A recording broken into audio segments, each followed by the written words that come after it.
ಎಲ್ಲರಿಗೂ ನಮಸ್ಕಾರ. ಇವತ್ತು ಬಟಾಣಿ ಗ್ರೇವಿ ಮಾಡೋದು ಹೆಂಗಂತ ನೋಡೋಣ ಬರ್ರಿ. ಭಾಳ ರುಚಿಕರ ಆಗಿರ್ತೈತಿ, ಮತ್ತೆ ತಿನ್ಬೇಕು ಅನಿಸ್ತತಿ. ಎಲ್ಲ ಪಲ್ಯಗಳು ಬೇಸರದಾಗ ಹಿಂಗೆ ಗ್ರೇವಿ ಮಾಡಿಕೊಂಡು ಪೂರಿ ಮತ್ತು ಚಪಾತಿ ಜೋಡಿ ಭಾಳ ಚೆನ್ನಾಗಿರುವಂತಹ ಗ್ರೇವಿ ಹೆಂಗೆ ಮಾಡೋದಂತ ನೋಡೋಣ ಬರ್ರಿ. ಹಸಿ ಬಟಾಣಿ ಗ್ರೇವಿ ಮಾಡೋಕ್ಕೆ ನಾವು ಹಸಿ ಕಾಳು ತೊಗೊಂಡಿದ್ದೀನಿ ರೀ. ಹಸಿ ಬಟಾಣಿ ತೊಗೊಂಡಿದ್ದೀನಿ ಸ್ವಲ್ಪ. ನೋಡಿರಿ, ಚೆನ್ನಾಗಿ ತೊಳೆದು ಅವನ್ನ ನೀರಾಗ ಹಾಕಿ ಒಂದು ಕುದಿ ಕುದಿಸ್ತೀನಿ. ನಾವು ಒಣ ಬಟಾಣಿ ಆದ್ರೆ ಅವ್ನು ರಾತ್ರಿ ನೆನೆ ಹಾಕಿ ಆಮೇಲೆ ಮಿಕ್ಸರ್ನಾಗೂ ಮೆತ್ತಗೆ ಹಾಕಿಡ್ಬೋದು ರೀ. ಈಗ ನೋಡ್ರಿ, ಇಲ್ಲಿ ಗ್ರೇವಿ ಮಾಡ್ಕೊಲಿಕ್ಕೆ ನಮಗೆ ಹಸಿ ಕೊಬ್ಬರಿ ಮತ್ತು ಮೆಣಸಿನ್ಕಾಯಿ, ಚಕ್ಕೆ, ಹಸಿರು ಯಾಲಕ್ಕಿ ಮತ್ತು ಕರಿ ಯಾಲಕ್ಕಿ ತೊಗೊಂಡಿದ್ದೀನಿ ರೀ. ಅಂದ್ರೆ ಮಸಾಲೆ ಯಾಲಕ್ಕಿ ಅಂತಾರಲ್ಲ ಅದು. ಆಮೇಲೆ ಹಸಿ ಮೆಣಸು ತೊಗೊಂಡಿದ್ದೀನಿ. ಆಮೇಲೆ ಗೋಡಂಬಿ ತೊಗೊಂಡಿದ್ದೀನಿ ನೋಡಿರಿ. ಆಮೇಲೆ ಇಲ್ಲಿ ಟೊಮಾಟಿ ಹಣ್ಣು, ಉಳ್ಳಾಗಡ್ಡಿ, ಒಂದು ಪಲಾವ್ ಎಲೆ ತೊಗೊಂಡಿದ್ದೀನಿ ನೋಡಿರಿ. ಹಸಿ ಬಟಾಣಿನ ಸ್ವಲ್ಪ ನೀರು ಹಾಕಿ ಒಂದರಿಂದ 2 ಕುದಿ ಕುದಿಸ್ತೀನಿ ರೀ. ಹಾಗೇನು ಡೈರೆಕ್ಟ್ ಮಾಡ್ಬೋದು. ನಾ ಕಾಳು ಬಿರುಸಕ್ಕವಂತೇಳಿ ಒಂದು ಸ್ವಲ್ಪ ಕುದಿಸ್ತಾ ಇದ್ದೇನೆ ರೀ, 2 ಕುದಿ. ಇಲ್ಲಿ ನೋಡಿರಿ, ಗೋಡಂಬಿ ಮತ್ತು ಹಸಿ ಕೊಬ್ಬರಿ, ಗೋಡಂಬಿ, ಮೆಣಸು, ಚಕ್ಕೆ ಇವನ್ನೆಲ್ಲ ನಾನು ಮಿಕ್ಸರ್ನಾಗ ಹಾಕ್ಕೊತೇನೆ ನೋಡಿರಿ. 2 ಚಕ್ಕೆ ಹಾಕ್ಕೊಂಡು ಒಂದು ಕರಿದು ಏಲಕ್ಕಿ ಹಾಕ್ಕೊಂಡೆ ರೀ. ಹಸಿರು ಏಲಕ್ಕಿ 2 ಹಾಕ್ಕೊಂಡೆ. ಆಮೇಲೆ 1-2 ಹಸಿ ಮೆಣಸಿನ್ಕಾಯಿ ಹಾಕ್ಕೊಂಡಿದ್ದೀನಿ. ಮತ್ತು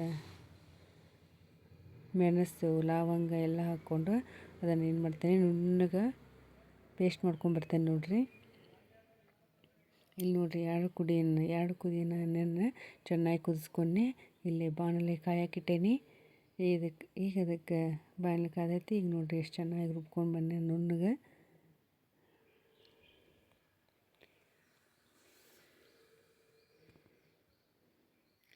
ಈಗ ಬಾಣಲೆ ಕಾಯಕ್ಕಿಟ್ಟೇನಿ ರೀ. ಅದಕ್ಕೆ ಸ್ವಲ್ಪ ಒಂದು 2-3 ಚಮಚ ಎಣ್ಣೆ ಹಾಕಿ ಅದಕ್ಕೆ ಜೀರಿಗೆ, ಸಾಸಿವೆ ಹಾಕ್ಕೊಂಡು, ಆಮೇಲೆ ಕರಿಬೇವು ಹಾಕ್ಕೊಂಡು,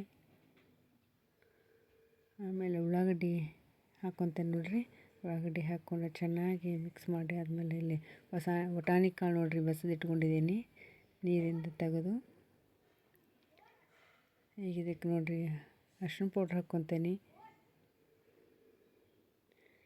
ಚೆನ್ನಾಗಿ ಮಿಕ್ಸ್ ಮಾಡ್ಕೋಬೇಕ್ರಿ. ಅರ್ಶಿಣ ಪೌಡ್ರ್ ಹಾಕ್ಕೊಂಡು ಈಗ ಟೊಮಾಟೆ ಹಣ್ಣು ಹಾಕ್ಕೊಂಡು ಸೇರಿಸ್ಕೊತೀನಿ ನೋಡಿರಿ. ಟೊಮಾಟೆ ಹಣ್ಣು ಸ್ವಲ್ಪ ಚೆಂದಾಗಿ ಬೇಯಬೇಕು. 2 ನಿಮಿಷ ಟೊಮಾಟೆ ಹಣ್ಣು, ಉಳ್ಳಾಗಡ್ಡಿ ಎಣ್ಣೆಗೆ ಚೆನ್ನಾಗಿ ಬೇಯಬೇಕು ರೀ.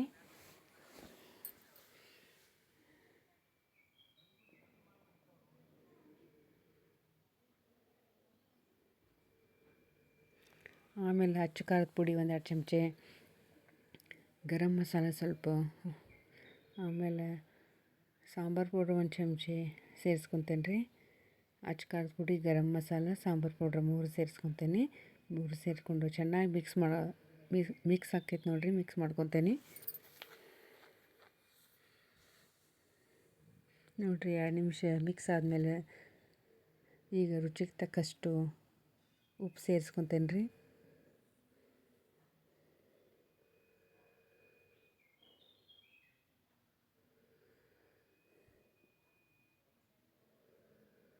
ಈಗ ಇದಕ್ಕೆ ಬಟಾಣಿ ಸೇರಿಸ್ಕೊತೇನೆ ನೋಡಿರಿ. ಕುದಿಸಿಟ್ಕೊಂಡಿದ್ನೆಲ್ಲ ಆ ಬಟಾಣಿ ಸೇರಿಸ್ಕೊತೇನೆ. ಚೆನ್ನಾಗಿ ಮಿಕ್ಸ್ ಮಾಡ್ಕೊತೇನೆ ರೀ.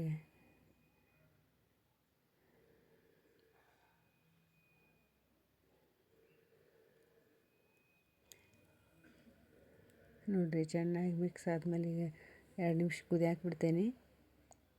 ಆಮೇಲೆ ಈಗ ಇದಕ್ಕೆ ಟೊಮಾಟೆ ಹಣ್ಣು ಹಾಕಿದ್ದಕ್ಕೆ ನಾವು ಒಂದು ಅರ್ಧ ಚಮಚದಷ್ಟು ಸಕ್ಕರೆ ಸೇರಿಸ್ಕೊತೇನೆ ನೋಡಿರಿ. ಸಕ್ಕರೆ ಸೇರಿಸ್ಕೊಂಡಾದ್ಮೇಲೆ ಚೆನ್ನಾಗಿ ಕೈ ಆಡಿಸ್ಬೇಕು ರೀ.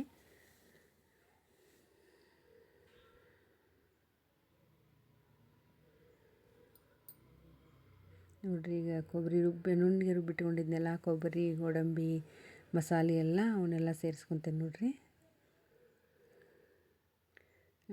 ಸರಿಯಾಗಿ ನಾ ಎಲ್ಲ ಕಡೆ ಮಿಕ್ಸ್ ಮಾಡಿ ಮಿಕ್ಸ್ ಮಾಡ್ಬೇಕ್ರಿ. ಮೀಡಿಯಮ್ ಫ್ಲೇಮ್ನಲ್ಲಿ ಇಟ್ಕೊಂಡು ಚೆನ್ನಾಗಿ ಮಿಕ್ಸ್ ಮಾಡ್ಕೋಬೇಕು.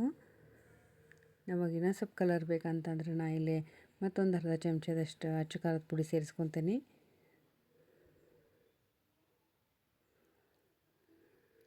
ಸರಿಯಾಗಿ ಮಿಕ್ಸ್ ಮಾಡ್ಕೊತೇನೆ ನೋಡಿರಿ. ಘಮ ಘಮ ಆಗಿರುವಂತಹ ರುಚಿ ರುಚಿಯಾಗಿರುವಂತಹ ಗ್ರೇವಿ ನೋಡಿರಿ ಎಷ್ಟು ಚೆನ್ನಾಗಿರ್ತದೆ.